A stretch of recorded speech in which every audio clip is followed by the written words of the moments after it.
Service in Wilmington has issued a severe thunderstorm warning for Licking County, northern Fairfield County, until 6 p.m. At 4:56 p.m., radar indicated severe thunderstorms located along a line extending from Hartford to Groveport, moving east at 30 miles an hour.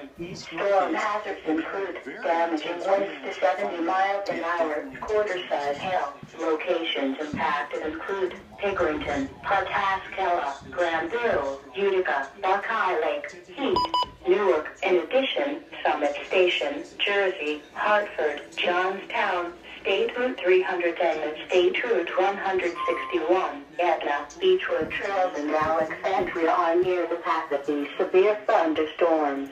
This includes the following Interstate 70 between mile markers 111 and 142. Seek shelter in a sturdy building. Stay away from windows and doors until these storms have passed.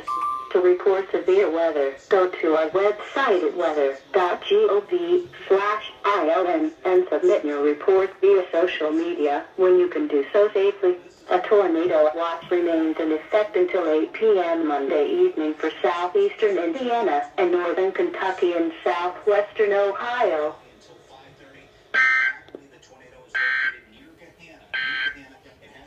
A tornado warning remains.